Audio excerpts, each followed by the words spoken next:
페이지 97쪽에 이제 아까 뭐 단군신화 어쩌고 얘기를 했으니까 책의 순서는 기압에 대해서 먼저 제시를 하고 있지만 제안을 하고 있지만 일단 저는 바람에 대한 얘기를 먼저 해보도록 할게요. 바람에 대해서 이거 내 생각에는 나름대로 조금 들으면 조금 들었을 때 단원 자체를 내가 좀 안 좋아한다 약간 까는 성향이 강하지만 무시하는 성향이 강하지만 그럼에도 불구하고 이 바람과 관련된 내용은 저 개인적으로는 괜찮은 내용이지 않나 싶어요. 내가 괜찮다 안 괜찮다 이렇게 판단하는 기준은 보통 뭐냐면 야 이거 외워야 되는 거 안 괜찮은 거고 야 이거 원리 설명할 수 있어 하면 그거 괜찮은 거거든. 바람에 관련된 내용은 지금 내가 나름대로 원리 설명이 가능할 것 같단 말이야. 한번 해볼 테니까 잘 들어봐. 근데 일단 제가 나름대로 이 지구과학에서 기상과 관련된 단어는 강의를 할 때 항상 이제 진행하는 방식이 일단 우리가 뭐가 되려는 목적이 있는 사람들이 아니다 해서 시작을 하냐면 일단 우리가 전문 기상학자가 되고자 하는 기상의 뭐 스페셜리스트, 캐스터 이런 사람들이 아니다라는 전제에서 시작을 합니다. 기상학이라는 과목을 학문에 깊이 있게 알고 싶어요? 알고 싶다 손. 나는 일단 알고 싶지 않아. 깊이 있게 알고 싶진 않아. 어차피 깊이 있게 얘기하면은 사실 모든 과학이라는 게 마찬가지지만 깊이 있게 들어가려면 항상 물리적인 내용이 들어올 수밖에 없고 아까 봤던 방정식보다 훨씬 더 복잡한 방정식을 실제로 계산하고 바로 봐야 되는데 우리가 지금 그럴 수 있는 학년들이 아니시잖아 다들. 아니기 때문에 일단 간단하게 뭐만 따가지고 좀 가볍게 전개를 해보자라는 취지로 제가 보통 이 과목을 단원을 진행하냐 기본 규칙이라는 거에 대해서 당신들한테 먼저 제안을 딱 해드리고 그 기본 규칙에 기반해서 규칙에 의해서 이 내용은 저렇고 저 내용은 이렇고 이런 식으로 보통 얘기를 해준단 말이에요. 잘 들어봐. 여기서 나름대로 규칙에 기반해서 인과관계 찾을 수 있는 부분들이 생각보다 제법 많이 있어. 되게 당연한 내용들이야 사실. 일단은 처음에 첫 번째 규칙은 어디서 시작을 할 거냐면 지표가 만약에 가열이 된다면 지표면이 가열된다면에서부터 시작을 할 거야. 니네가 지금 지구복사 에너지라는 단어의 존재에 대해서 나한테 들었잖아. 지표면도 뭘 할 수 있어 기본적으로. 열 방출을 할 수 있잖아. 그러면 지표가 가열됐다면 당연히 지표에서도 열 방출이 많이 일어나겠지. 지표면에서 열 방출이 일어나면 그 열이 어디로 올라가겠어? 위에 있는 공기한테 들어가겠지. 그럼 공기가 뭐가 되겠어? 공기가 가열되겠지. 맞나? 가열된 공기는 뭐가 돼야 되겠어? 기본적으로 상승을 하려 할까? 하강을 하려 할까? 야! 공기가 상승을 하려 할까? 하강을 하려 할까? 공기가 상승을 하려 하겠지. 이 다음 넘어가는 단계가 이제 좀 중요한데 그림으로 표현하면 지표가 조금 달궈졌다, 지표가 뜨거워졌다, 핫하다 그러면은 바로 위에 있는 공기가 영향을 받고 핫해진 공기가 뜬단 말이야. 뜨잖아. 공기가 뜬다는 거는 압력으로 표현을 하자면 기압을 따져보자면 이거는 지금 기압이 높은 상태인가 낮은 상태인가? 야 기압이라는 거는 주변에서 얘를 눌러주는 힘인데 걔가 상승을 한다는 건 눌러주는 힘이 약한 거야 강한 거야? 약한 거라고 생각할 수 있지 않을까? 그러니까 뭔 상태라고 저거는 지금 공기가 상승한다는 건 기본적으로 기압이 무슨 상태인 거다? 낮은 상태인 거다. 공기 상승이 일어난다. 기압은 낮은 거다. 공기 상승이 일어난다. 기압은 낮은 거다. 도식화하면 공기가 상승했어. 저기압이야. 이렇게 부를 거야 앞으로.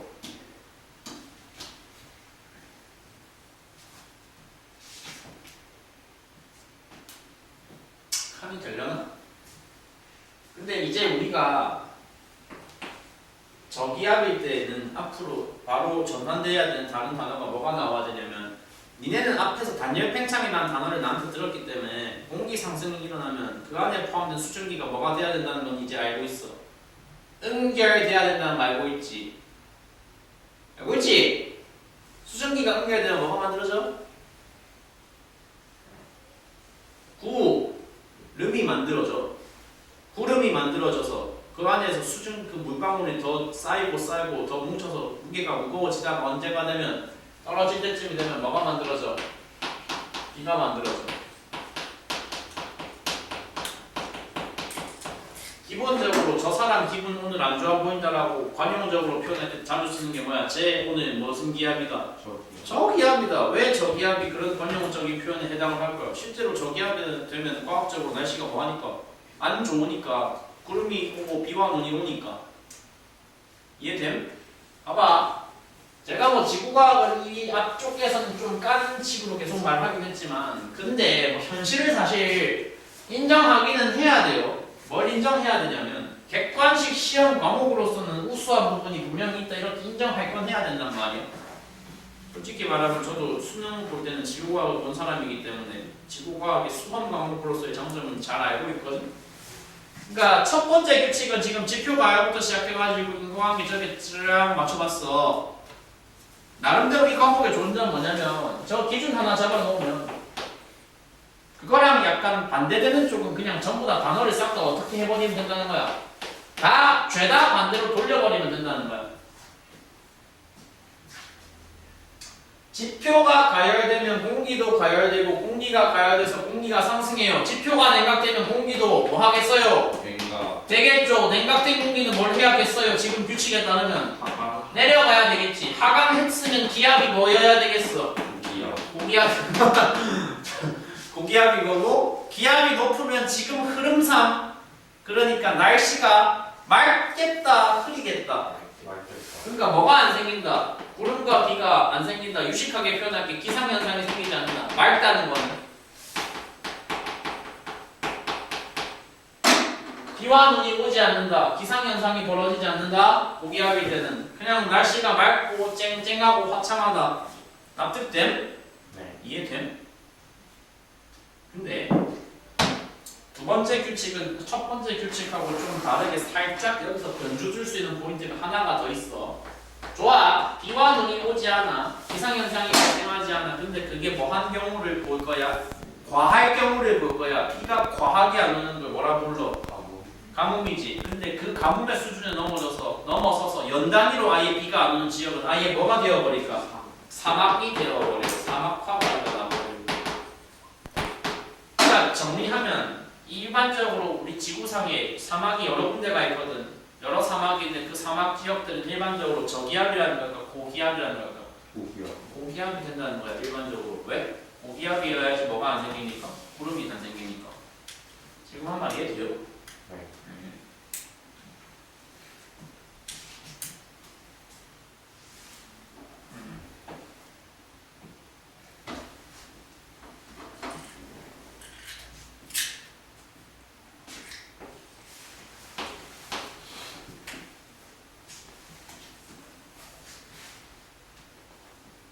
세 번째 규칙은 뭐냐면 이거는 원래 나는 상식이라고 생각했는데 이제 08, 09년 애들한테 많이 데이다 보니까 아 이거는 상식이라고 봐선 이제는 안 되겠다라고 확실하게 생각하고 아직도 난 지도는 상식이라고 생각하거든. 가로선이 위도야, 세로선이 경도야, 오른쪽이 동쪽이야, 왼쪽이 서쪽 이건 기본이라고 생각해. 얘는 근데 확실히 생각을 좀 바꿨어. 얘는 뭐 그 정도까지는 아닌 것 같아. 완전 일반 상식으로 보긴 어려운 것 같아. 세 번째 규칙은 보통 기상 뭐 방송 같은 거 할 때 캐스터분들이 바람의 방향에 그러니까 기상학에서 바람 방향에 풍향의 이름을 붙일 때 규칙이 정해져 있어. 풍향의 이름을 붙일 때 규칙이 정해져 있어. 이거 많이들 모르시고 알고 있어야지 중학교 3학년 과학에서든 고등학교 1학년 과학에서든 뭐 문제를 좀 잘 풀 수 있는 지식이니까 저건 지금 확실하게 얘기를 해드리고 갈게요. 뭘 정할 때? 바람의 방향을 정할 때, 그 풍향의 이름을 정할 때는 항상 기준을 어디로 두느냐? 어떻게 알아? 뭘 기준으로 해야 된다? 출발지를 기준으로 한다? 목적지를 기준으로 한다? 출발하는 장소를 출발지를 기준으로 한다.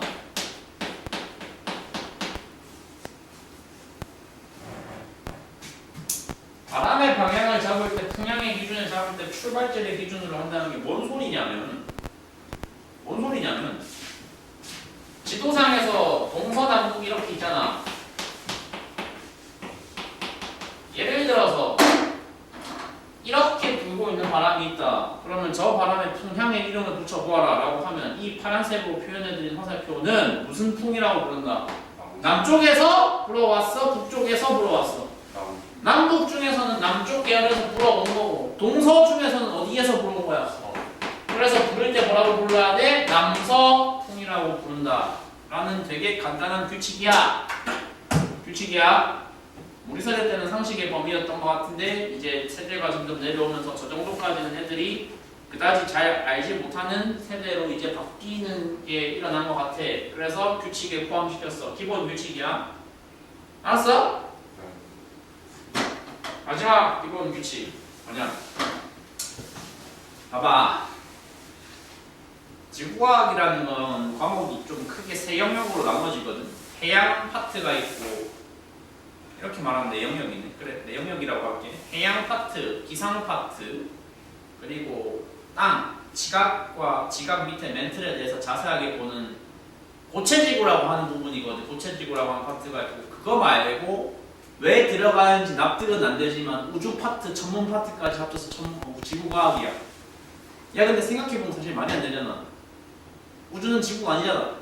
우주는 지구가 아닌데 왜 지구과학이라고 분류하는지 그거 진짜 미스테리거든. 한국밖에 그러는 나라 없을 건데 아무튼 지구가 아닌 우주까지 포함해서 그 지구과학이라고 부르는데 대상이 어디든지 간에 지구과학은 항상 흐름이 일관되게 정해져 있어. 관찰하는 장소가 우주라면 결국 그 안에서 제일 관심 많이 가져야 되는 대상은 어디다? 지구고 태양계다. 당연한 거 아니야. 우리가 거기 사니까. 맞지? 그러면 포커스를 전 우주가 아니고 지구라는 행성 하나로만 맞춰본다면 행성 안에서는 어디를 더 주목해서 더 부각해서 봐야 돼? 어디가 속한 지역을? 우리나라가 속한 지역이 중심이 되는 거란 말이야. 당연히. 뭔 말인지 알겠어? 그러니까 우리나라는 북반구에 속한다고 남반구에 속한다고? 북반구에 속한다고. 그러니까 당연히 대한민국 지구과학에서는 어디를 더 포커스를 맞추고 어디를 더 중점적으로 보는 게 당연하다고. 북반구야. 그래서 네 번째 규칙은 어디까지나 북반구에서만 적용되는 규칙이야. 북반구에서만.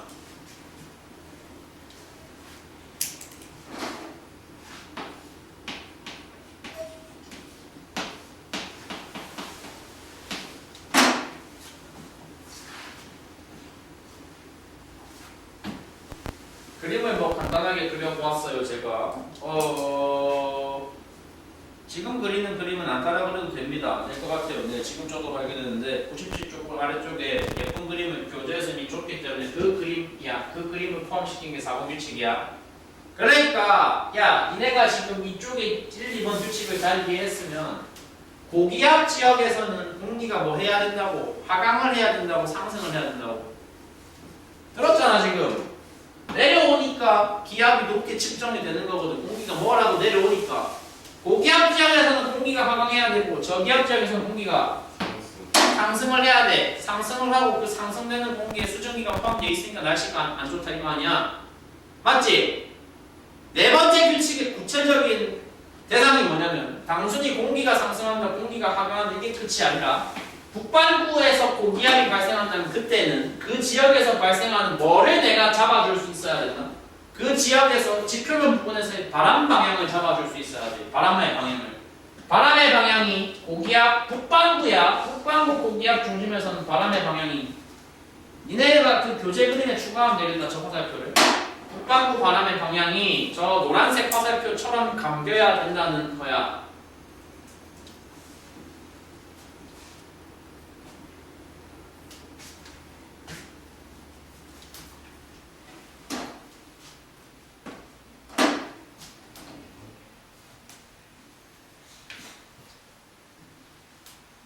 뭐 어디까지나 규칙이라고 했으니까 그것도 그냥 규칙도 아니고 기본 규칙이라 했으니까 이유 같은 거 바라지 말고 그냥 외워도 되긴 하는데 나름대로 쉽게 받아들일 수 있는 팁이 있어. 내려오는 공기의 방향에다가 본인들의 오른손 엄지를 꽂아버리면 돼. 오른손 엄지를 써. 인간의 신체 구조상 오른손 엄지가 아래쪽으로 향하면 무조건 나의 네 손가락이 감기는 방향이 결정되잖아. 그 네 손가락 감기는 방향이랑 저 노란색 화살표랑 똑같이 감긴 거 알겠지? 맞지? 네. 그럼 이거를 묘사할 때 감긴 방향을 뭐라고 묘사하면 돼? 시계 방향이야 저거 반시계 방향이야? 시계의 방향이야. 그래서 북한국 고기압 중심에서의 풍향은 어떤 방향이다? 시계의 방향이다.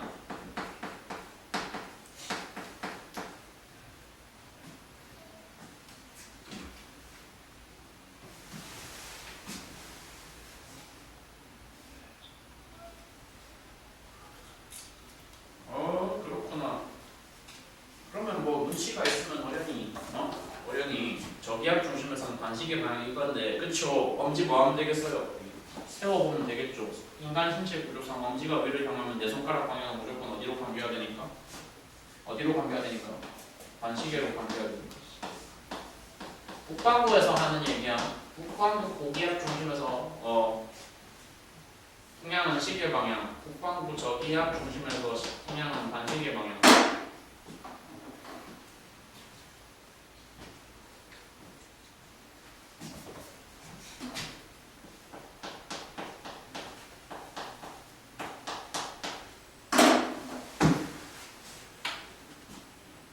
나 이 내용은 좀 좋아하는 편이야. 그래서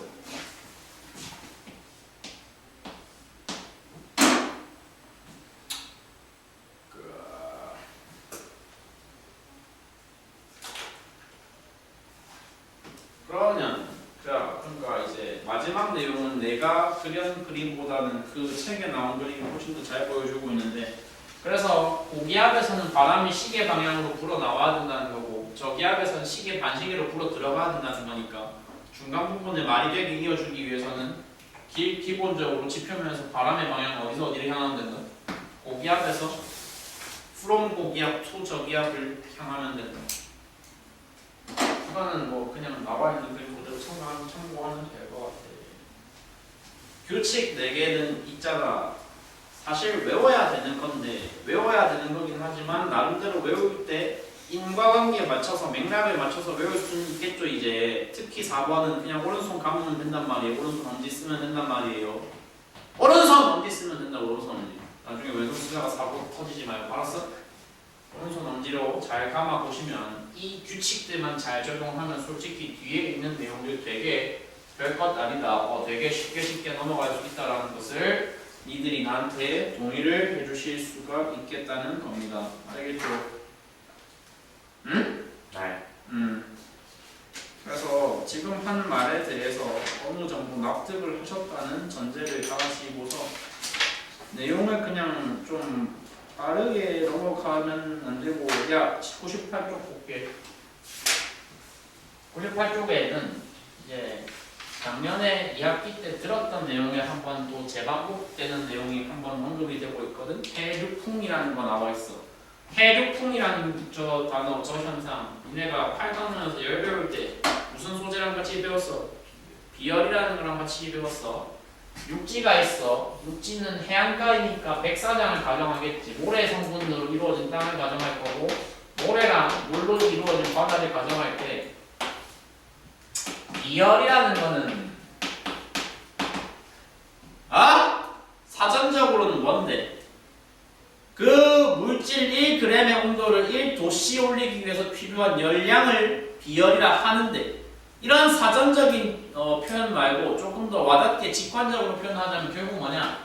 어떤 물질이 뭐를 유지할 수 있는 능력, 자신의 무슨 온도를, 원래 온도를 유지하는 능력이 얼마나 뛰어난가, 뛰어나지 않은가를 나타내는 지표를 사실 비열이라고 본단 말이에요. 저는 그렇게 표현을 합니다.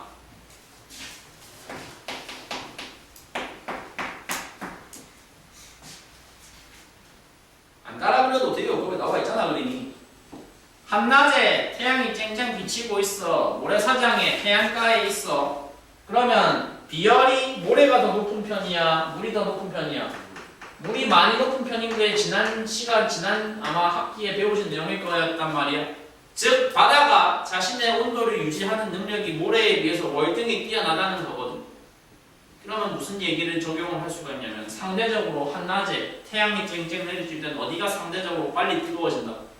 모래가 자기의 뭘 유지할 능력이 딸리니까, 온도를 계속해서 차게 유지할 수 있는 능력이 딸리니까 여기가 상대적으로 빠르게 뜨거워질 때 상대적으로 어디가, 바다는 조금 상대적으로는 찬 상태가 될 거라고. 언제는?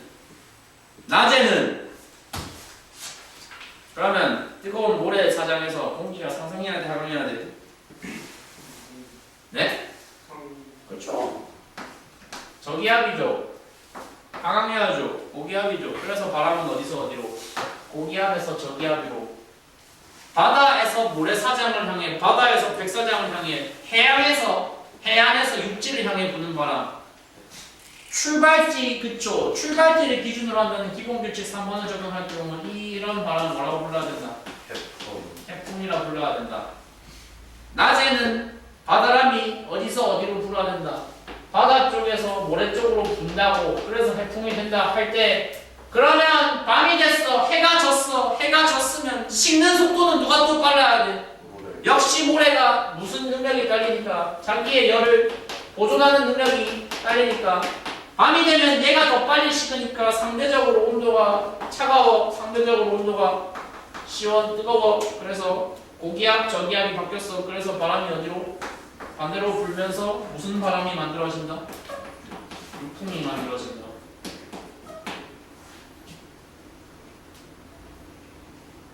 저게 어느 장소에서 백사장에서 해안가에서 어느 정도의 시간 스케일에 따라서 일어나는 사건인 거야? 야, 해가 뜨고 지는 거는 어느 정도의 시간 스케일이야? 하루지. 그래, 하루 아니야, 하루. 뭐 태양이 24시간 넘게 떠 있는 거 본 적 있어?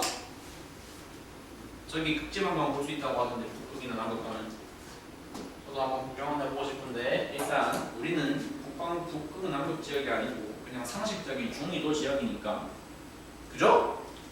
딱히 뭐 24시간 이상 태양이 떠 있는 그런 경우는 조건은 고려하지 않아도 되겠죠. 그러니까 지금 한 말은 하루 정도의 24시간 정도의 시간 스케일에 적용이 가능한 얘기였고 그거를 1년 스케일로 늘려보면 가장 극단적으로 비교할 수 있는 계절은 어느 계절과 어느 계절이니까 여름과 겨울이라는 계절이고 그러니까 지구과학은 항상 어느 나라에 관심을 가진다고. 대한민국 지구과학은 뭐 지역 전체로 따지면 북한이고 국가로 따지면 당연히 한국이지. 한국.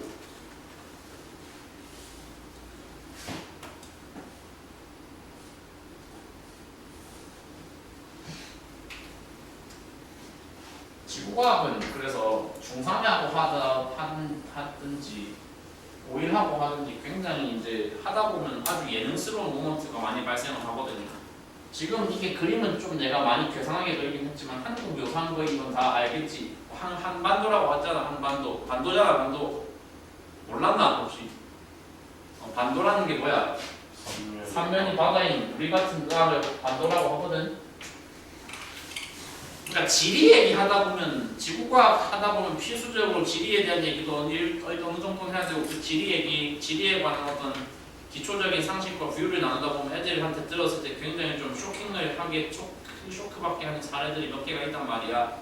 아까 말한 뭐 동쪽이 오른쪽, 서쪽이 오른쪽 그것도 그거고 한국 기준으로 왼쪽에 있는 나라가 여기 있는 나라가 한국 기준 왼쪽 이거 뭐야?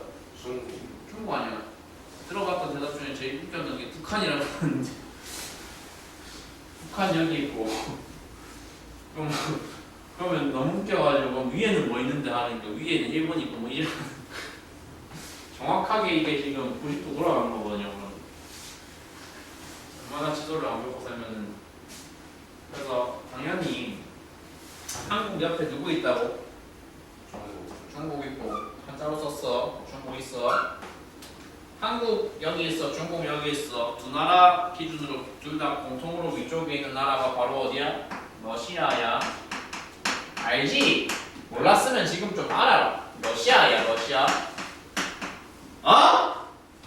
러시아 동쪽에 보통 그 나라에서 옛날에 그 나라가 왕국이었을 시절에 죄지은 죄수들을 너 저기로 가자 뭐 유배 조선시대 유배 보내듯이 너 저기 가서 그냥 죽어 해가지고 약간 반쯤 죽으라고 보낸 유배지. 유명한 데가 어디냐? 네 글자로 시베리아라는 지역이 있어. 아무것도 없어. 그냥 척박해. 농사도 못 지어. 농사 못 짓는 되게 국제적으로 유명한 어떤 지역이냐? 그냥 추운 지역이야. 개 추워. 엄청 추워. 시베리아라는 지역이 있다고. 아시겠죠? 지리에 대한 상식이 좀 넓어져야 돼요. 그래서 꼭 공부를 위해서 그런 게 아니라 그냥 말 그대로 상식이니까.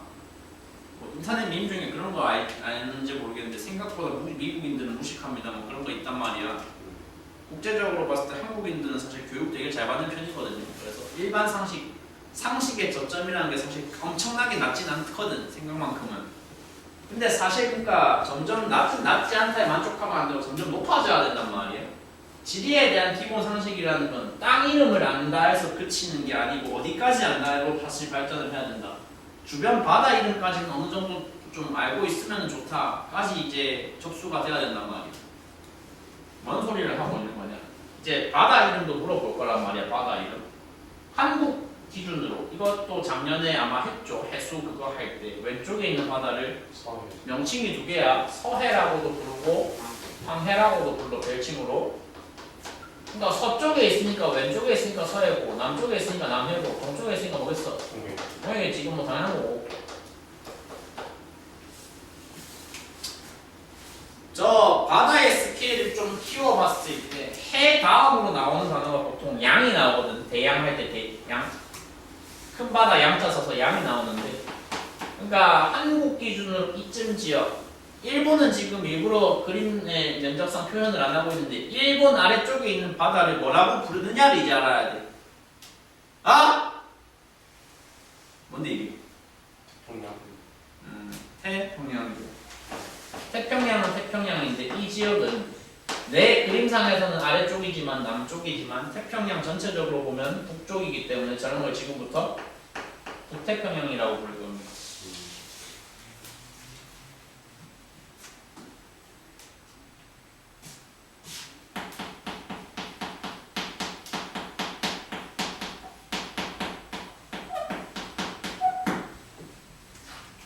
그러면 이제 원래 하려던 얘기로 돌아가 볼게요. 여름에는 어디가 더 뜨거워질까?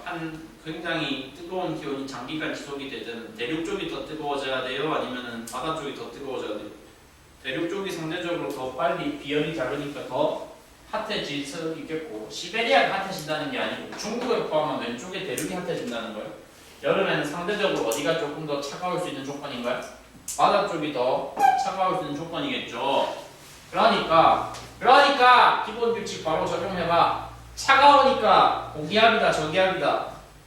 차가우니까 고기압이다. 뜨거우니까 저기압이다. 그래서 바람이 어디로 불어야 된다? 이렇게 불어야 된다. 저런 바람을 뭐라고 지금 과학에서는 서술을 하고 있다. 남동 계절풍이라고 서술을 하고 있다. 어디서 어디를 향하여? 태평양에서 중국 러시아를 향하여.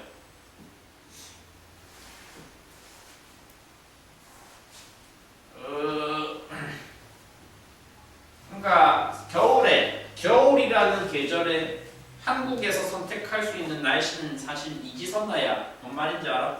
둘 중 하나야. 나쁜 방향으로 한국의 겨울 날씨는 둘 중 하나야.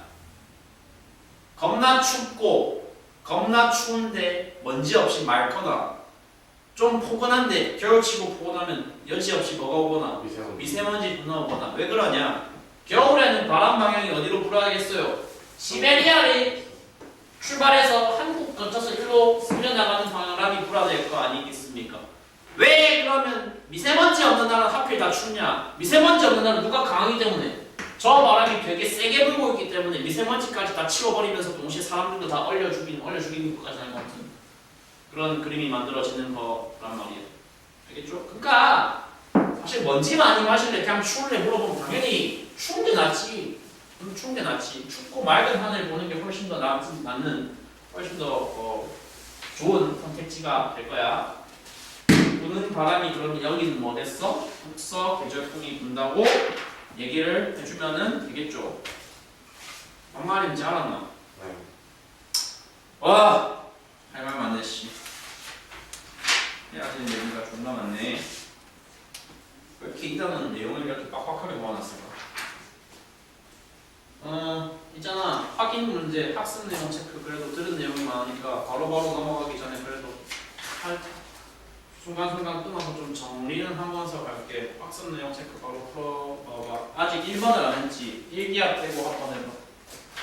1번 빼고 해봐.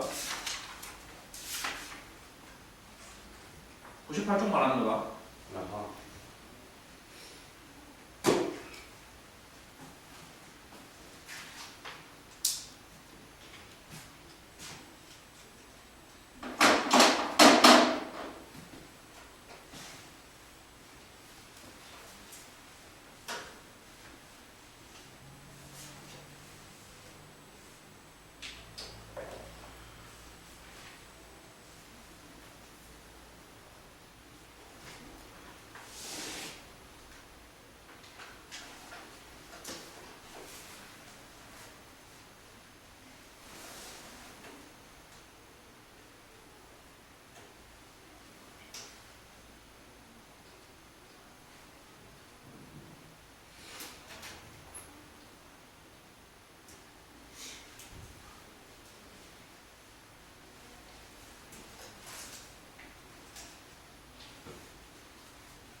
1번은 아직 하지 않으라고 했고 2번에는 지표면에서 높이 올라갈수록 기압은 낮아진다 높아진다 낮아진다.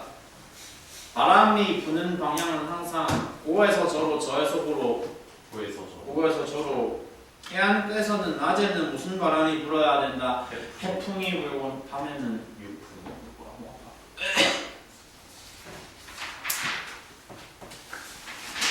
넘겨볼게.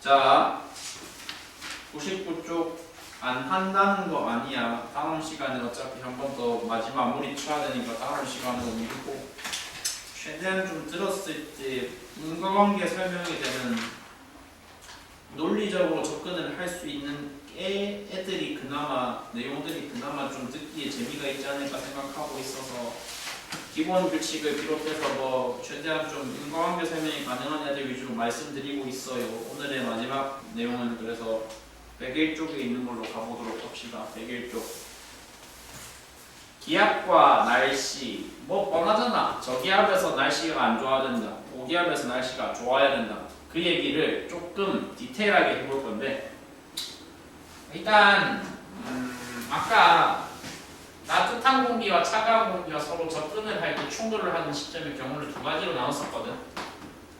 상대적으로 밀도가 낮은 놈이 겁없이 밀도 높은 놈한테 덤빌 때 그래서 층문형 구름이 만들어진다고 하는 이런 형태의 그림이 있었고 맞죠? 밀도 높은 놈이 능력이 좋아서 확 밀어서 확 들어올려서 그래서 어떤 형태의 구름을 만드는 유형이 하나가 더 있어서 적분형 구름을 만드는 유형이 하나가 더 있었지.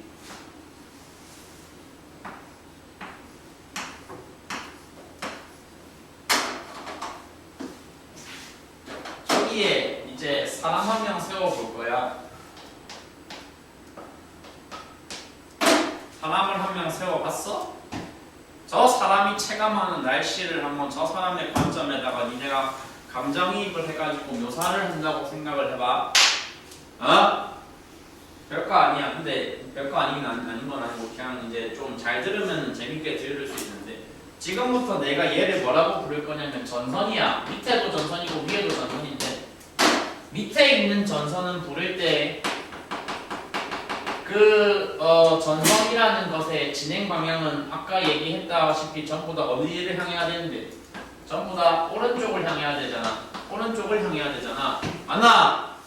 그러면 위의 전선은 저기서 시간 조금 지나면 이 사람과 닿게 되는 공기가 상대적으로 뜨거운 공기가 얘한테 닿게 돼요. 상대적으로 차가운 공기가 닿게 돼요. 지금 말고 좀 있다가 뜨거워 좀 있다가 얘한테 닿게 되는 것은 다소 뜨거운 애가 닿게 돼요. 그죠?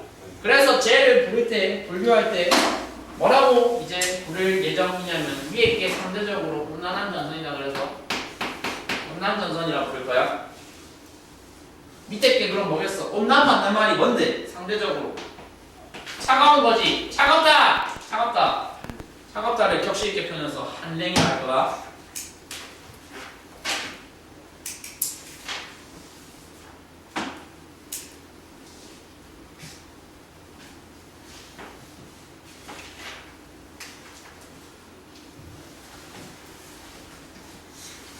근데 기상학 그 캐스터 하려면 시험을 봐야 되기는 하는데 사실 직업 비하하고 이런 건 딱히 아니긴 한데 기상 캐스터 분들이 일단 전문 지식은 없어. 그분들이 막 기상에 대해서 아주 뭐 박사급 지식을 갖춘 건 아니거든. 그러니까 그분들은 기상 정보 센터에서 쏴준 정보를 바탕으로 대본을 짜서 방송하는 분들이고 실제로 기상 정보를 데이터 바탕으로 분석하는 사람들은 저 방송이 안 나는 뒷단에 있는 다른 사람들이란 말이야. 그 사람들은 진짜 머리 좋아야 되고 진짜 시험 빡센 거 통과해야 되고 근데 이제 그런 사람들이 그래서 주로 다루게 되는 이 기상도라고 흔히 부르는 자료에서는 온난전선과 한랭전선이라고 한글로 안 쓴단 말이에요. 전부 다 기호 표시로 대체를 한다. 온난전선은 색깔은 빨간색이고 온도를 반영해서 그리고 상대적으로 동글동글하게 생긴 저런 기호로 쓰는 반면에 안 그래도 될 것 같아요. 예측이 다 나와 있으니까 한랭전선은 색깔은 파란색인데 상대적으로 뾰족뾰족하게 생긴 기호로 보통 표현을 한단 말이야. 알았어? 응. 어? 응. 응. 자, 여기서 있잖아. 그거를 한 개 이해를 하셔야 돼요. 한국, 그러니까 지구과학은 항상 나라 중에서 꼽으라면 항상 어느 나라가 관심 대상이라고? 한국. 한국이 관심 대상이야. 한강 부분에 이렇게 경계선을 한개 쳐볼게. 38선이 아니라. 공기의 경계선이야, 공기의 경계선. 그냥 간단하게 상식에 부합하는 내용으로 자연스럽게 흘러가봐, 자연스럽게. 상대적으로 이 나라에서 상대적으로 아래쪽에 있는 공기가 더 뜨거울까 차가울까? 뜨거워. 아래쪽에 있는 게 상대적으로 뜨겁겠지. 위쪽에 있는 공기가 상대적으로 차가워. 있지. 근데 봐봐. 장마라고 하는 기상현상은 주로 어느 계절에 일어나? 여름에 일어나. 장마라는 거는 어떤 현상이냐면 비교적 아래쪽에 몰려있는 뜨거운 공기의 덩어리들과 비교적 위쪽에 몰려있는 차가운 공기의 덩어리가 서로 뭐 하려고 하는, 서로가 서로를 이렇게 밀어내고자 하는 과정에서 정면으로 뭐를 하기 때문에 갖다 받기 때문에 서로가 서로에 대해서 대치를 하고 있는 그런 상태일 때의 전선을 우리가 장마전선이라고 묘사를 하거든요. 장마전선이라고. 좀 가까이 그릴게요. 그러면 그 장마전선이라는 게 지금 기상도상의 표현이 보통 어떻게 되냐면 아래쪽 기준으로 보면 차 뜨거운 공기가 뭐 하려고 하는데 앞으로 위쪽으로 전진하려고 하지. 어? 뜨거운 공기가 앞으로 전진하려고 한다를 표현을 할 때 온난전선 표기를 하면 될까? 한랭전선 표기를 하면 될까? 야, 봐봐. 이 그림을 평면으로 옮겨보면 저 졸라맨이 저 사람이 어디에 위치하고 있어? 여기에 위치를 하고 있잖아. 그러니까 조금만 시간 전하면 이 사람 기준으로 현재 이 사람의 앞면에 있었던 뜨거운 공기가, 뜨거운 전선이 나를 이렇게 스쳐 지나갈 거니까 저걸 온난전선으로 부르고 있는 거란 말이야. 아마지? 그러니까 뜨거운 공기가 진행 예정이 이쪽이라면 온난전선이 향하는 방향이 어디라고? 뜨거운 공기가 좀만 시간 지나면 위로 진행할 예정입니다가 되면 온난전선이 향하는 방향이 어디여야 된다고? 걔도 위를 향해야 된다고. 그러니까 그 정보를 지도상에서 어떻게 표현을 하면 된다? 저 동글동글한 돌기가, 빨간색 돌기가 어디를 향해서 뻗어 있습니다. 북쪽. 평양을 향해서 뻗어 있습니다. 평양을 쳐들어갈 예정으로 뻗어 있습니다. 이렇게 하면 된다고? 소리 해봤고? 어? 네. 응. 잠깐만 따라 그리지 마. 지금 그림 좀 잘못 그렸어. 중간중간에 띄워놔야 되는데. 띄워놔야 돼. 상대적으로 어떤 공기가, 뜨거운 공기가 어디에 있으니까?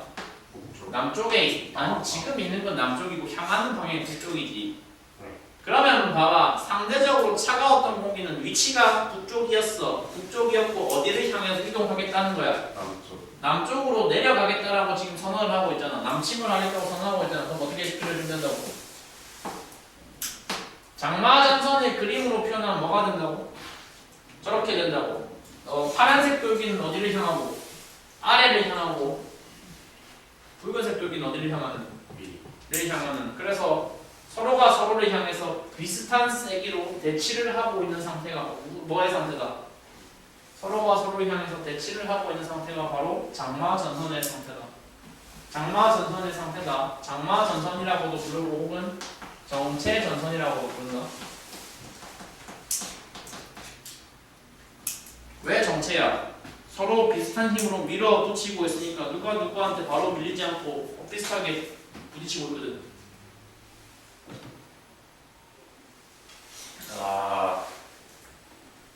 이해돼요? 네. 똑똑하네. 혹시 그러면 약간 고급 상식 테스트, 고급 상식 테스트. 한국에 지배적으로 부는 바람에 굉장히 지배적으로 부는 한 줄기 바람이 있는데 한국이라는 나라를 포함해서 북반구 중위도 지역 전체에 부는 굉장히 지배적인 어떤 바람의 이름을 혹시 알고 계시나요? 편자로 시작한 어떤 바람이 있어요. 무슨 바람이 있어요? 한국이라는 나라는 기본적으로 이 순간에도 쉴 새 없이 뭐가 계속 불고 있는 편도로 서쪽에서부터 부는 바람이라서 편서풍이라고 부는 바람이 항상 불고 있어. 일본에서 터진 원전 사고를 뭐라 불러? 후쿠시마 사고라고 불러. 방사능이 그러면 원전 터지면 방사능이 기본적으로 유출이 되잖아. 네. 방사능 유출이 되는데 후쿠시마 사태가 터져서 방사능이 유출된 거 한국에 피해가 있었을까 없었을까? 딱히 없었어. 왜 없었냐면 누구 덕분에? 바람이 어떻게 불고 있기 때문에 이 한국을 포함한 한중의 동아시아 지역에는 저 편서풍이 이렇게 우측 사선 방향으로 불고 있기 때문에 일본의 위치가 어디야? 일본의 위치가 여기잖아. 그러면 편서풍이 불게 되면은 뭐 거기서 발생한 방사능이라는 게 다 어디로 날아간다는 거야? 태평양으로 날아간다는 거거든요. 저게 기본적인 바람 세팅입니다. 우리 지역에서는 편서풍이라는 바람이, 그러니까 이게 지금 교과 내용하고 직접 관련있는 건 아닌데 후쿠시마에서 터지는 건 딱히 상관이 없단 말이야. 거꾸로 만약에 중국도 자기들 해안선에, 자기들 상하이 비롯한 오른쪽 해안선에 원전 겁나 많이 깔아놨거든. 걔 중에 하나가 터지면 어떻게 되게요? 다이렉트. 피난 가야 돼요. 진짜로. 그러면 약간 국가 재난급 사태가 된단 말이야. 중국 원전들은 진짜로 어디에 몰빵돼 있거든. 여기에 몰빵돼 있거든. 물론 뭐 걔네가 우리한테 방사능 날리려고 그런 건 아니긴 한데 기본적으로 원전 다 바닷가에 지어야 되는 거니까 지네도 어쩔 수 없는 거긴 한데 일단은 우리로서는 되게 찝찝한 상태로 있어. 어? 마지막 요 내용만 한번 보내놨을게. 그럼 생각 잠깐 해봐. 논리적으로. 정체전선, 장마전선이 깔려있었던 저 상태에서 지금 어떤 조건이 추가됐어? 편서풍이라는 조건이 추가됐어. 원래는 얘네가 그럼 대등하게 붙고 있었단 말이야. 누구랑 누가? 위쪽에 차가운 공기와 아래쪽에 따뜻한 공기가 지금 대등하게 붙고 있었잖아. 네. 근데 아무런 바람의 개입도 없이 그냥 서로 정면 충돌만 하고 있으면 저대로 영원히 지속될 수도 있었겠지만 이제 누가 개입을 했기 때문에 편서풍의 방향이 지금 되게 독특하단 말이에요. 어디를 노골적으로 밀어주고 있어. 오른쪽 사선 방향을 노골적으로 밀어주고 있잖아. 맞아? 네. 그러면 봐봐. 조금 색깔을 조금 더 영역을 크게 표시해 볼게. 그러니까 일단 직접적으로 저거에 영향을 받는 건 차가운 게 영향을 받겠어? 뜨거운 게 영향을 받겠어? 뜨거운 게 일단 영향을 받겠지. 편서풍을 먼저 맞았으니까. 이렇게 지금 내가 누구하고 씨름을 하고 있는데 누가 갑자기 자기의 힘을 실어가지고 내 오른쪽 어깨로 확 밀어준 거란 말이야. 오른쪽 어깨로 확 밀어줬어. 오른쪽 어깨로 확 밀리게 된 뜨거운 공기가 그럼 어떻게 밀리겠어? 저 전선이 갑자기 확 하고 옮겨내면서 오른쪽이 확 튀어나가게 될 거야. 오른쪽이 튀어나가게 될 거야. 어떤 공기가? 뜨거운 공기가. 온난전선이 편서풍의 영향을 받아서 갑자기 오른쪽으로 확 튀어나가는 스테고사우루스가 그런 그림이 만들어진다고. 오른쪽은 누가 튀어나가? 온난전선이 튀어나가. 그럼 생각해봐. 끝이 아니야. 뭐 나름대로 재밌어. 그러면 저게 튀어나간 이유가 뭐 때문이야? 편서풍의 영향으로 뜨거운 애들이 어디로 몰렸기 때문이야? 오른쪽 사선 방향으로 몰렸기 때문이잖아. 이렇게. 맞나? 그럼 상대적으로 왼쪽은 이쪽이 상대적으로 뭐가 됐어? 비었지. 약해졌지. 그치? 그러면 누가 이제 이길 수 있어? 저쪽은. 차가운 놈이 밑으로 이길 수 있어서 조금만 시간 지나도 저 정체전선이 저 장마전선의 그림이 어떻게 바뀐다는 거야? 이렇게 시읒자 모양으로 바뀔 수 있다는 거야. 왼쪽은 누가 이기고 한량이 이기고 오른쪽은 누가 이기는 형태로 누가 이기는 형태로 온난이 이기는 형태로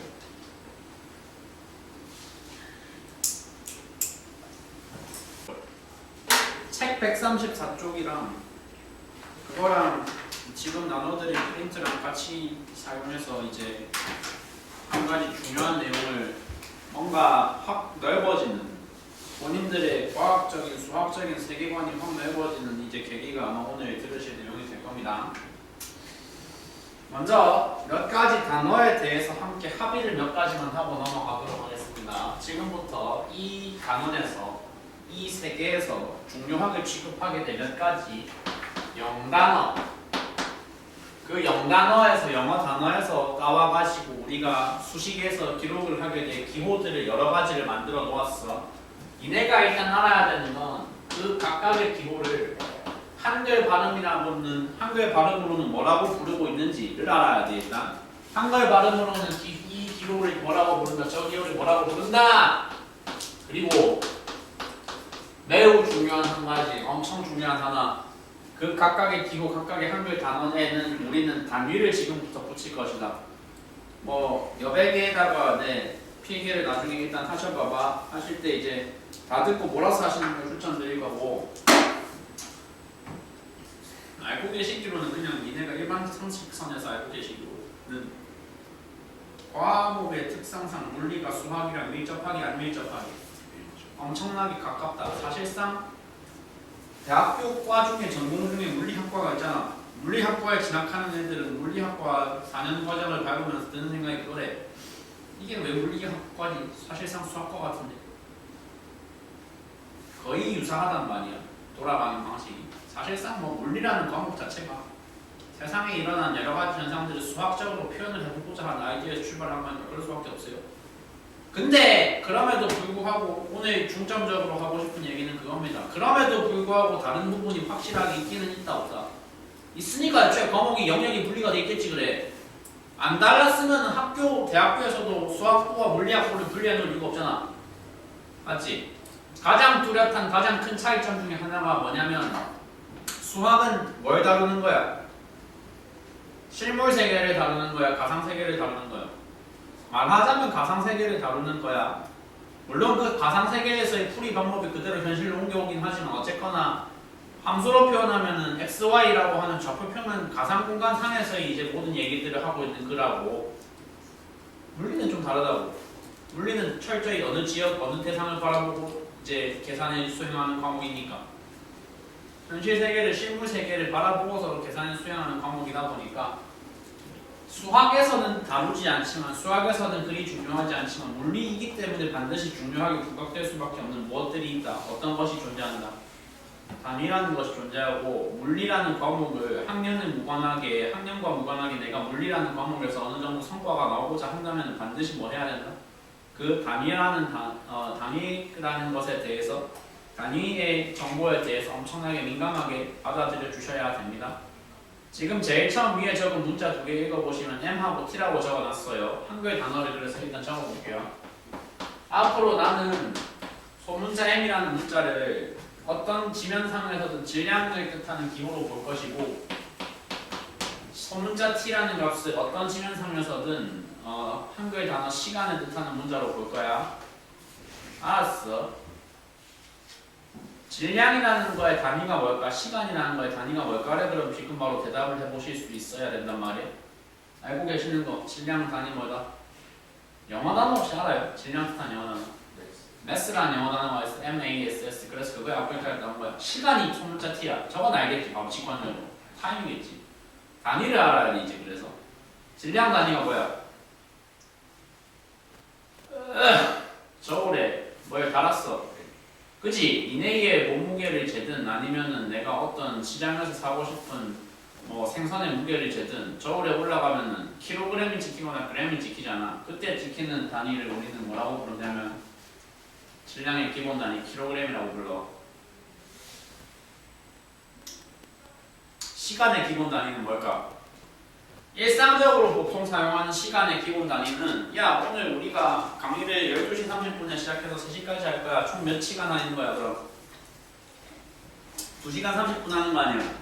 지금 내가 사용한 시간 단위가 뭐를 썼어 그럼 자연스럽게? 시하고 분 썼지. 2시간 30분.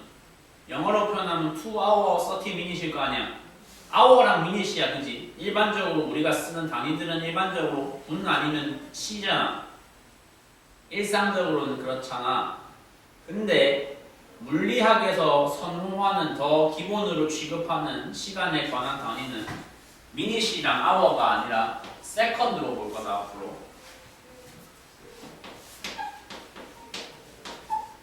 초를 기본 단위로 보겠다는 거지. 초를 1초를. 내가 뭐 니네한테 니네는 뭐 일단 당장은 그렇게 엄청나게 수준 높은 물리를 해야 되는 처지들은 당장은 안 쉬니까 솔직히 아마도 니네한테 그럴 일은 없을 것 같긴 한데 제가 고등학생들 기준으로는 단위를 읽을 때 지들 멋대로 읽는 걸 엄청나게 좀 뭐 개인적인 소신이 있어서 그런 게 아니고 그냥 엄청 짜증을 내거든요. 왜 짜증을 내냐면 이제 이 밑에서부터 내가 새로운 항을 한 개 추가할 거야. 거리라고 부르는 값을 추가할 거야. 거리를 영어로 뭐라 그래?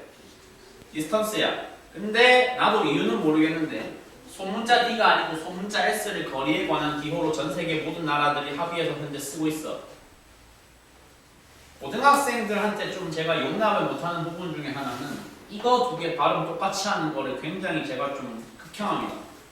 뭐 특별히 내가 소신이 있어서 그런 게 아니라 저거 얘도 S로 읽고 얘도 S로 읽으면 틀려요. 그냥 문제를 틀려요. 취향의 문제가 아니라 그냥 틀려. 실점을 한다고. 실점을 억울하잖아.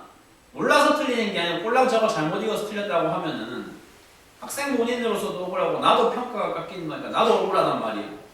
그래서 이제 지금 고3 된 애인데 고3 된 애가 1학년일 때 저한테 통합과학이랑 통합과학 저하고 같이 할 때 끝까지 시험 전날까지 저거 교정이 안 된 상태로 가가지고 기어이 틀려오더라고요. 끝까지 이거 몇 초냐 물어봤을 때 2S요, 3S요, 2초, 3초 아니고 2S요, 3S요 이렇게 읽다가 틀려오더라고요.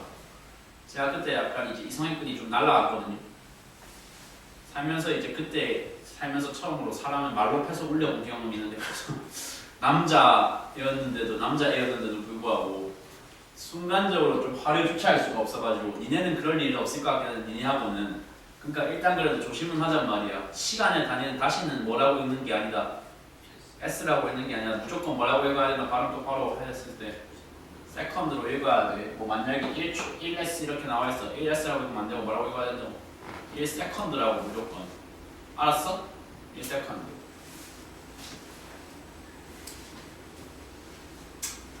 그러면 거리의 기본 단위는 거리의 기본값은 뭘까요? 여기가 지금 일산이잖아. 일산에서 파주까지 거리가 얼마 떨어져 있다라고 표현할 때 일상적으로 가장 자연스러운 단위는 표현은 킬로미터겠지. 뭐 대략 10km 정도 떨어져 있어 이러면 되잖아. 맞지? 마찬가지야. 일상에서는 시간 단위를 시간과 분을 썼지만 물리에서의 기본 단위는 그거보다 더 작은 스케일로 갔잖아. 마찬가지야. 거리도 킬로미터가 우리가 보편적으로 쓰는 단위라고 할지라도 물리 문제를 풀 때는 조금 더 작은 스케일의 단위 미터를 써주셔야 돼. 뭔 말인지 알았어? 미터. 저것도 마찬가지야. 발음할 때 M 발음하면 좀 안 돼. 큰일 나. 그럼 나한테 좀 큰일 날 수 있어. 미터야. 알았지? 자, 여기까지는 좋아. 여기까지는 좋은데 그 다음부터 살짝 이제 확실히 물리라는 영역으로 딱 들어가는 뭔가 좀 저 인간이 급발진을 하는 것 같다라는 느낌을 받을 수 있는 내용으로 한 발짝 들어갈 건데 지금 속도라고 하는 단어를 썼어. 속도라는 단어 알지? 뜻 자체는 모르지는 않을 거 아니야. 일종의 물체가 이동을 할 때 발생하는 빠르기 값을 속도라고 하잖아. 영어 단어 한 개 알아야 돼. 속도를 뜻하는 니네한테 물어보면 바로 직관적으로 떠오르는 단어가 스피드일 거 아니야. 그거 말고 V로 시작하는 다른 좀 고급 버전 영단어가 하나 있어. 벨로시티라고 하는 영단어가 있어. 걔를 앞으로 V라고 쓸 거야. 그래서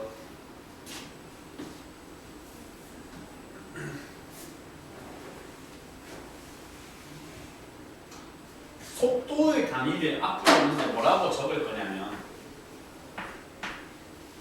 저런 표기로 통합을 시킬 거거든요. 읽을 때 뭐라고 읽으셔야 되는지를 가르쳐 드리자면 미터 퍼 세컨드라고 읽으셔야 됩니다.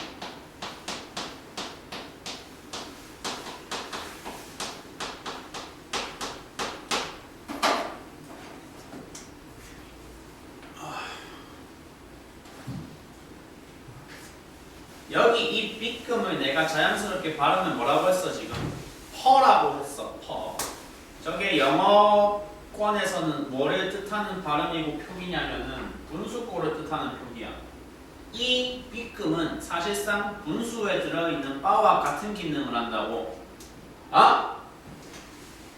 B금 앞에 있는 글자가 사실상 어디에 배치가 원래는 되는 거고 분수꼴에서는 이거 뭐라 그래?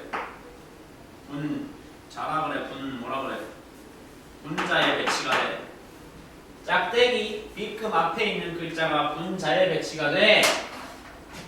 짝대기 위에 있는 B급 뒤에 있는 거 어디에 배치돼?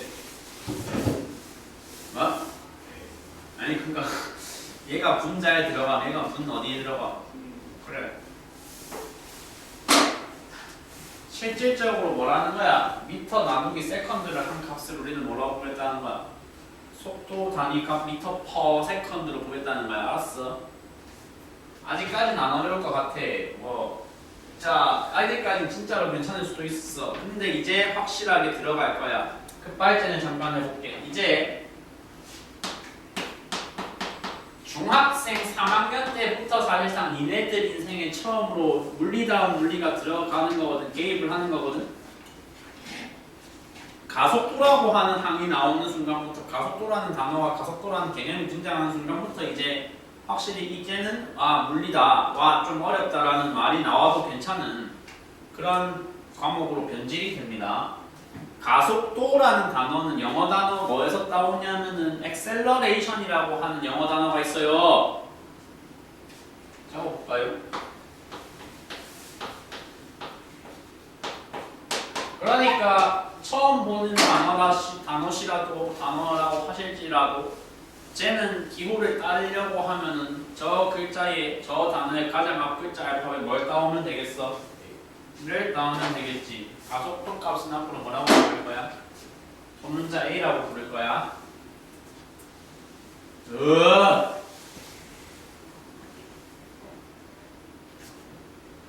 그러면 그놈은 단위가 뭐가 되냐면 물리에서 정의하는 가속도라는 놈의 단위는 발음을 적어라.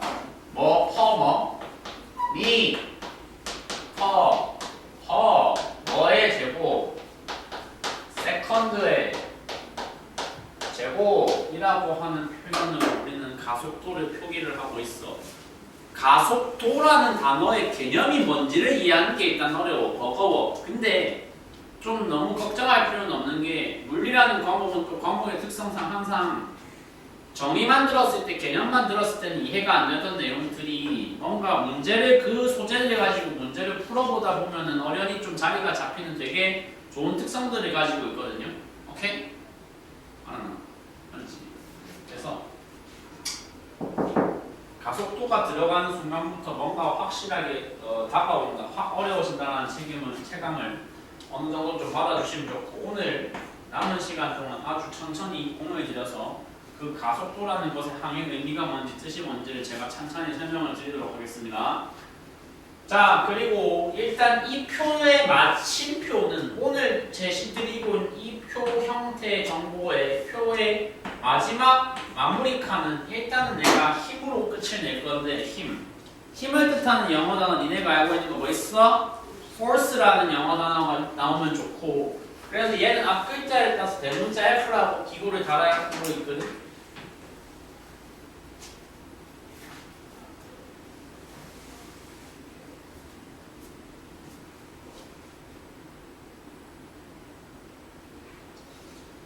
제일 처음 발견한 사람의 이름이 뉴턴이야. 그래가지고 읽을 때 대문자 N이라고 쓰고, 읽을 때 그 사람 이름 발음 그대로 해가지고 뉴턴이라고 읽으면 돼. 누구의 단위는? 힘이라는 것의 단위는.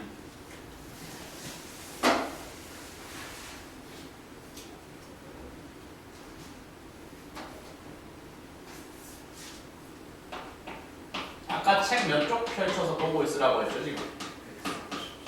자, 여기서 결국에 이제 과목의 성격상 하고 싶은 얘기는 전부 다 객관적이고 수치적인 130번? 134래. 보고 있어봐. 과목의 성격상 결국 하고 싶은 얘기는 전부 다 객관적이고 수치적인 근거에 기반한 얘기로 모아지게 되거든요. 니네가 보고 있는 지면에 뭐가 나와 있기 때문에 내가 드리는 말씀이니까 객관적이고 수치적인 근거들이 정보로 딱 표현이 되어 있는 그림. 뭐라 그래? 그거를 세 글자로. 봐봐, 하단에 그거 시간에 따른, 그래, 뭐랑 뭐가 나와 있어? 시간에 따른 물체의 위치와 속도가 기록이 돼 있잖아. 그런 걸 말한다고? 그래프라고. 그래프를 한다고. 어쩌라고?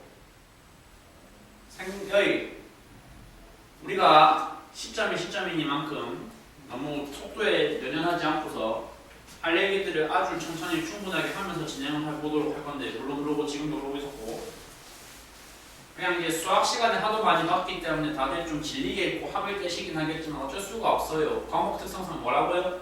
이 과목은 특성상 수학이랑 뗄래야 뗄 수가 있다 없다? 없어. 없다고. 수학적으로 잠깐만 얘기해보자. 니네가 좌표 평면을 그린다, 그래프를 그린다는 건 일단 뭐를 먼저 정의하는 거겠지? 좌표 평면을 먼저 정의해야지 그래프를 그린다는 작업이 가능해. 야, 그러니까 나 지금 되게 수학적인 질문 던지고 있는 건데 좌표 평면을 정의하려면 그럼 뭐가 필요하게? 야, 용기 있게 소신 있게 아무거나 던져봐라. 좌표 평면 정의를 하려면 뭐가 필요하게? 종이와 펜이 필요합니다. 이런 친구라도 대답해보라고. 씨. 오, 방금 저 대답이 나오고 제일 만족스러운 건데요. 그쵸? 뭐가 나와야 됩니다. 일단 순서 따지자면 일단 그 평면상에서의 원점이 먼저 나에게 정의가 돼야 돼요. 원점. 그 원점을 내가 뭘 삼을 거니까 기준점 삼을 거니까 기준 삼는다고. 뭐 있어? 벌려 있어?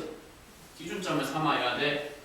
원점을 정한 다음에 정해야 되는 게 뭐야? 내가 그릴 그래프의 형태가 어떤 축으로 구성이 되어 있는지를 결정을 하면 돼. 니네가 지금 다루는 수준에서는 사실 2D 그래프밖에 안 다루니까 X축 아닌 Y축 둘 중 하나잖아.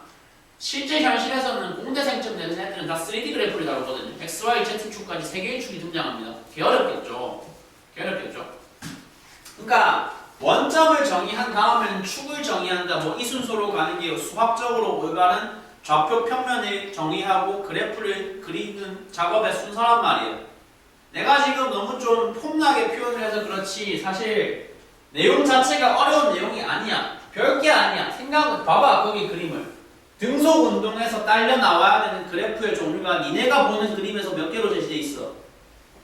2개 제시돼 있어. 난 한 개 칸칸 더 그렸어. 한 개 더 그릴 거야. 난 니네가 따라서 별도로 그려주면 되는데. 그러면 지금 생각을 해봐. 봐봐 좀. 등속 운동이라고 하는 타입의 운동 타입에 대해서 지금 들을 거야. 뭐 예고를 띄워놨어.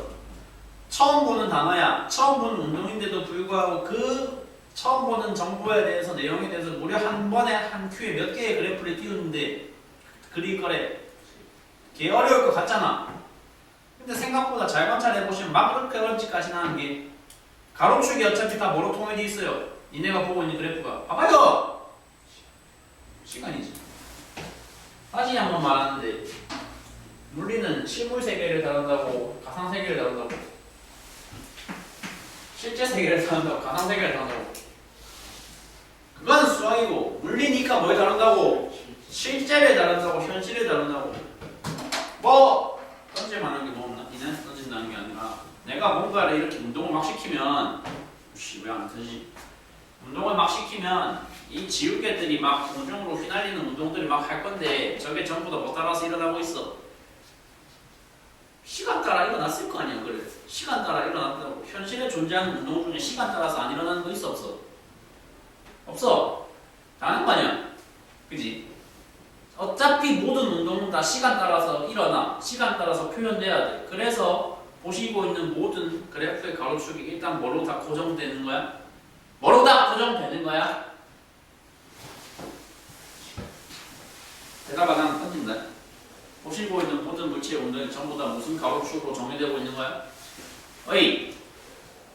무슨 가로축으로 정의되고 있냐고. T가 뭔데? 그래, 시간축으로 정의되고 있다고.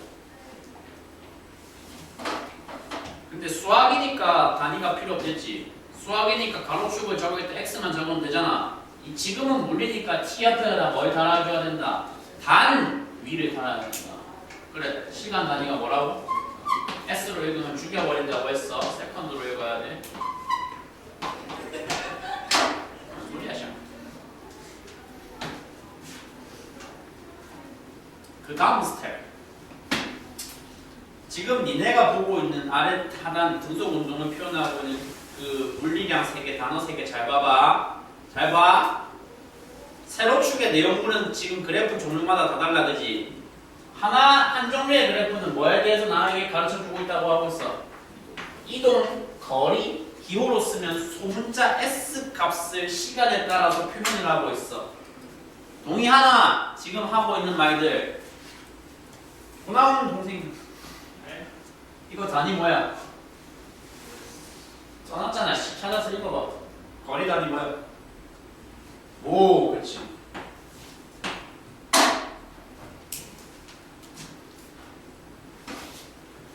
여기 니네가 보고 있는 지면상에서 분명히 두 번째 기록되어 있을 그 그래프 뭐에 대한 정보를 담고 있어? 사로추기. 속력, 속도나 속력이나 일단 지금은 구분 안 할게. 단위 써라고 했어. 단위 쓰는 습관들이요. 속력 단위 뭐라고? 미터 퍼 세컨드라고.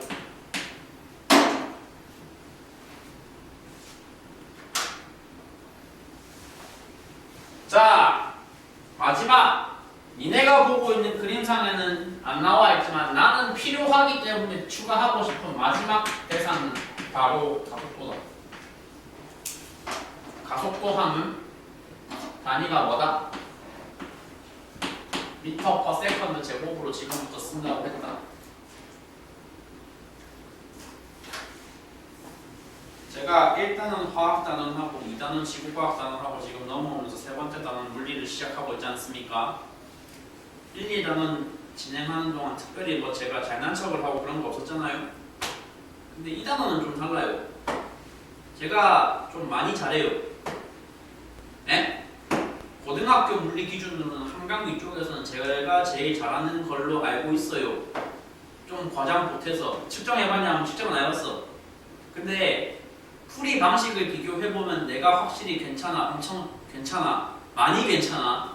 니네가 그걸 체감하기까지는 시간이 뭐 고등물리를 안 할 수도 있으니까 많이 걸리겠지만 지금 하는 얘기가 너무 좀 솔직히 쉽게 가공해서 하고 있긴 하지만 세계관을 확 때려받고 있다 보니까 받아들이기가 어려울 수 있거든. 제가 뭔 개소리 하는 건 이해가 잘 안 될 수도 있다고. 그러면 뭐 이제부터는 영상이 항상 매주 다 올라가니까 한 번 듣고 안 되는 건 영상 듣고 한 번 다시 복습한다고 생각하고 다시 봐봐. 물리 과목, 물리 단원 진행할 때 내가 영상에서 얘기하는 내용들은 마치 성경 말씀이다 생각하고 들으면 돼. 알았어?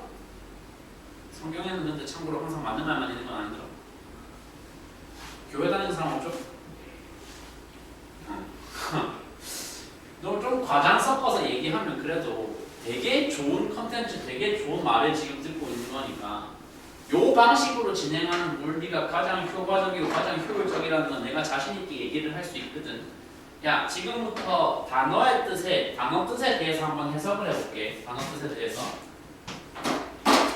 저기 등속운동이라고 지금 표현을 했는데 앞에 등이라는 한자는 어떤 한글 뜻을 갖고 있는 한자가 뭐 하다는 거야? 어떤 값 두 가지 이상이 서로 값이 같다는 거를 줄여서 같을 등자 써서 그러면 등속운동이라는 워딩은 등속운동이라는 단어는 문제적으로 물체가 경험하는 뭐가 같다는 거야? 속력이 같다, 속도가 같다는 뜻이 되겠지. 네! 그래프로 표현하면 돼. 그래프로. 니네가 보고 있는 그래프 참고해봐도 좋아. 내가 그러니까 속력 그래프에서 값을 처음에 하나를 딱 찍었어. 근데 그 운동이 무슨 운동이래? 등속 운동이래. 등속 운동이 되려면 등속 운동의 조건을 속도 같다의 조건을 만족하면서 내가 그걸 그래프로 그리려면 한 번 찍은 저 점에서부터 값이 바뀌면 된다는 거야, 안 된다는 거야? 그러면 시간이 진행됨에 따라서 내가 그려야 될 그래프가 어떤 형태여야 된다는 소리야. 일직선으로 쭉 가야 된다는 거 동의돼? 1차 그냥 저렇게 수평으로 평평하게 누워있는 그래프가 쭉 가야 된다고 그냥. 지금 하면 납득되죠? 그러면 저런 함수를 수학에서는 뭐라고 표현을 하게 부르게요? 그것도 알아야 돼. 표현이 나와야 돼. 이렇게 일자로 쭉 가는 누워있는 그래프를 뭐라 한다고? 무슨 함수를 한다고?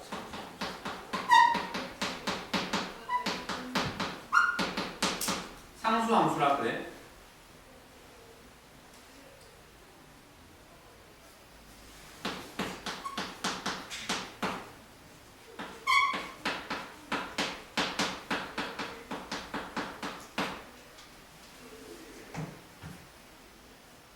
지금 내가 다루고 있는 그래프가 어디 그래프를 다루고 있어? 세 가지 그래프 중에 거리 그래프, 속력 그래프, 가속도 그래프 중에 특별히 일단 어디에 되게 걔를 타겟으로 찍어서 자세하게 봐주고 있어. 일단 속력 시간 그래프를 확 찍어서 봐주고 있어, 그지? 속력 시간 그래프를 타겟으로 할 때는 내가 그 그래프에서 뽑아내야 하는 의미 있는 정보가 크게 두 가지야. 저기 써놓은 거 두 가지. 뭐랑 뭐를 뽑아낼 수 있어야 된다고 나와 있어. 기울기라는 값과 민넓이라는 값을 뽑아낼 수가 있어야 된다라고 지금 나와 있어. 응? 맞지?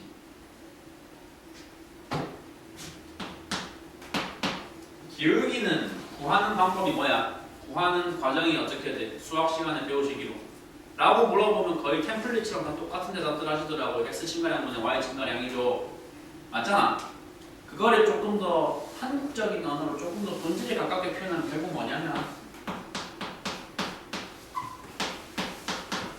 세로 나누기 가로랑 같은 뜻이잖아. 사실 그렇잖아?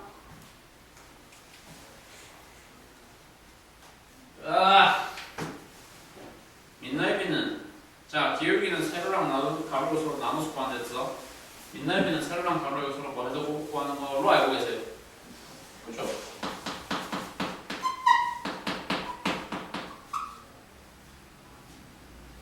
다시 한번 말하는데 지금 배우고 있는 과목이 물리라고 수학이라고. 나름대로 물리란 물리잖아.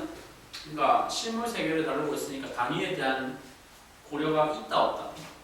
매우 중요하게 있다. 뭐도 그러면 야 지금이 제일 이 파트가 제일 중요하니까 잘 들어봐. 세로도 세로 나름대로 뭐가 있지 않을까? 그래프 보시면 단위라는 게 존재하지 않나요? 이 그래프에서 세로축도 세로축 나름대로 단위라는 게 지금 존재를 합니까 안 합니까? 하잖아 얼마로? 세로축. 고민상황. 이 그래프에서 가로축 단위 뭐야? 시간. 그래. 그렇죠. 대상은 시간이고 단위는 세컨드. 그러면 미터 퍼 세컨드 나누기 세컨드를 하겠다는 얘기네 저 사람은. 밑에는 뭐야? 그대로 대입해봐. 두려움 가지지 말고 미터 퍼 세컨드에다가 뭘 곱하겠다는 얘기야? 세컨드를 곱하겠다는 얘기야?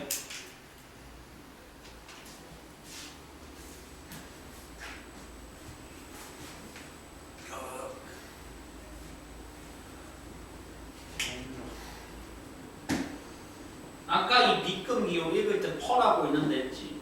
그리고 한번 풀어서 쓰면 무슨 의미를 가지는 기호인지도 얘기했어. 표기인지도 얘기했어. 이게 사실상 뭐라고? 이 B급이 분수 나타내는 거랬어.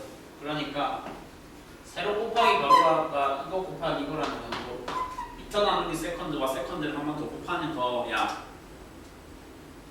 물리에 대해서 잘 모른다 할지라도 이런 수식을 봤을 때 일단 저 S라는 알파벳이 뭐가 될 거라는 건 다 알 수 있겠어. 약분되겠지. 곱해봤다는 말이야 지금 앞에 있는 사람이 시키는 대로 세로 곱하기 가로 작업을 단위를 집어넣어서 해보니까 남는 단위가 뭐밖에 안 남게 됐어. 그래서 뭐? 미터 단위밖에 안 남게 됐지.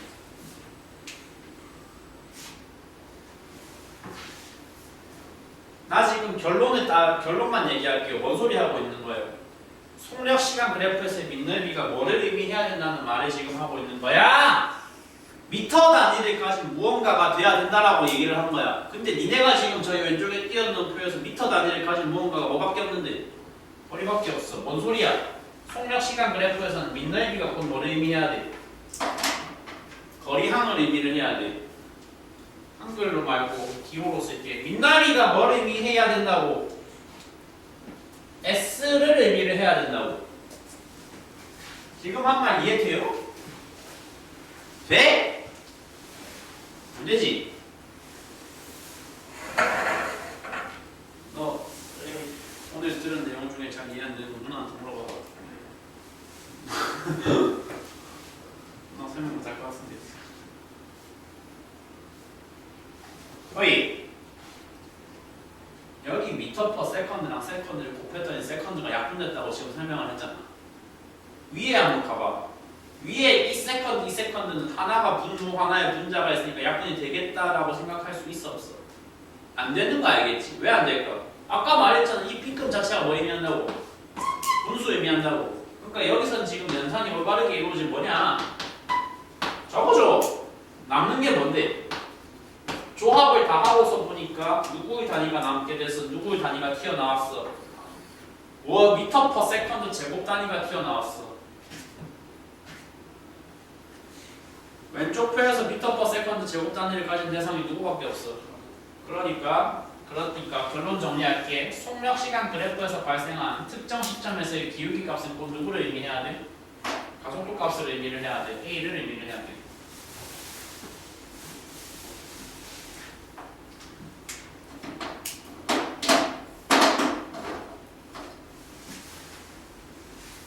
이게 됨? 어느 정도는 되지. 완전 100%까지는 아니라고 할지라도. 맞죠? 지울게요 일단. 다 아니고.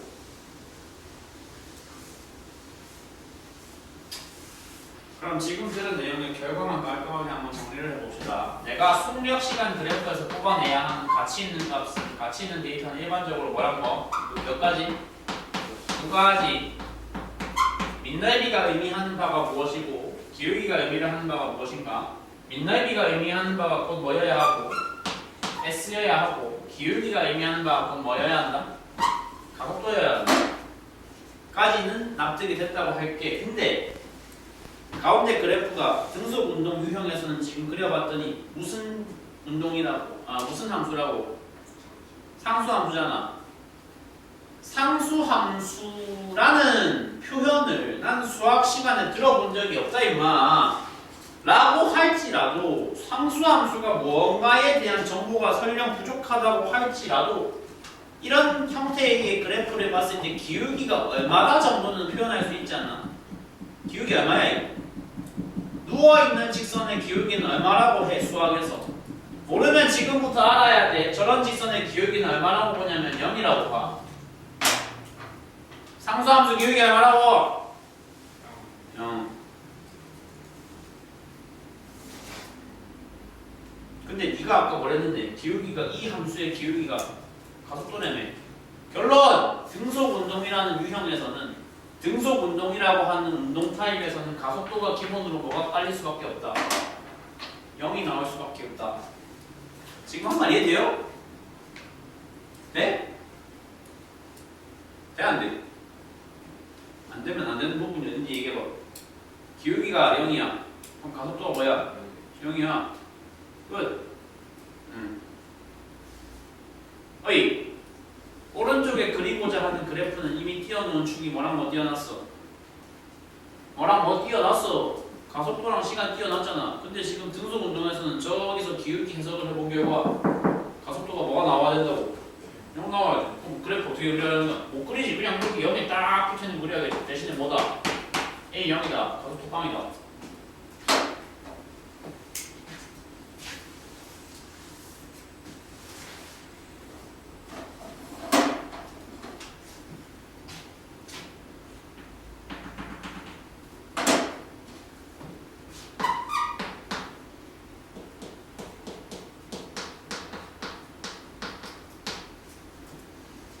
그럼 기울기에 관해서는 조사를 지금 충분히 한 것 같고 이제 조사 대상은 결국 뭡니까? 민넓이로 가야겠죠. 민넓이로. 민넓이 값은 S가 돼야 된다. 거리가 돼야 된다라고 저 사람이 지금 얘기를 했는데 보니까 이 그래프에서는 민넓이는 어차피 세로 곱하기 가로로 구할 건데 세로의 축의 내용물이 다시 한번 말하는데 뭐야? 뭐야? 속력 아니야. 기호로 표현하면 뭐야? V 아니야.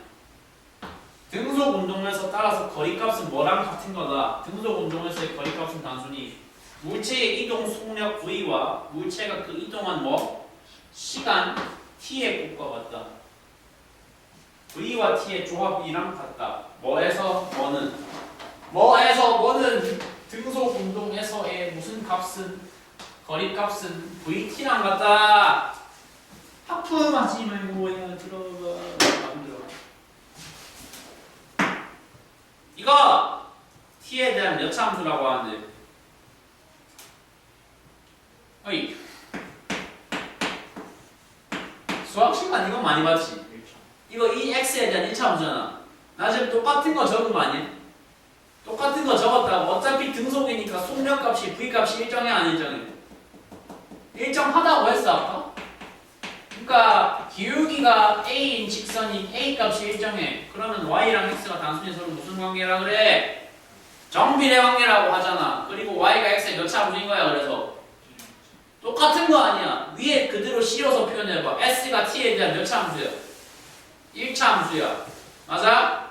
원점 지날까 안 지날까? t에 0 나오면 s가 0 돼야 돼. 그럼 되지. 원점 지나는 무슨 함수? 0점 지나는 무슨 함수? 1차 함수를 그려주면 돼. 어디에? 이렇게 그려주면 돼. 그러니까 그래프는 따라 그릴 필요 없을 것 같은데 어차피 거기 나와 있잖아 책에. 그지? 지금 이렇게 공들여서 성의를 방영해서 말씀드리고 있는 건 뭐에 대해서 말씀드리는 거예요?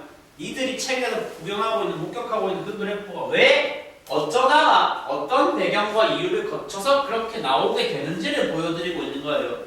납득되죠? 안 될 것 같은, 안 돼도 근데 어쩔 수가 없어. 설명 방식이 이거보다 더 일단 체계적인 건 내가 경험상 불가능해. 그러니까 죄송하지만 안 된다 그러면 영상을 다시 봐봐. 두 번째 보면 확 와닿을 거야. 그리고 알았어? 시간 많지? 없다. 손 맞다 치고 한 마디만 더 하고 잠깐 쉬는 시간. 이번에 너무 어려웠다는 말 조금 터프한 맛을 좀 드릴게. 아까 이거 무슨 함수 했어? 야, 함수의 차수에 대한 얘기 어느 정도 들어봤지? 들어봤나? 이거 아까 몇 차 했어? 상수 함수는 몇 차 함수게? 몇 차 함수야? 수학 시간에 쓰는 표현이야. 그리고 지금 0차 함수라고 대답이 나오신 분도 있고 처음 듣는다 하시는 분들도 있을 텐데 처음 들으시는 분들은 이 기회에 알아놓으세요. 수학에서 함수를 정의하기로는 0차 함수는 곧 무슨 함수라고 본다. 상수 함수는 곧 무슨 함수라고 본다. 차수가 0차라고 본다. 제로차라고 본다.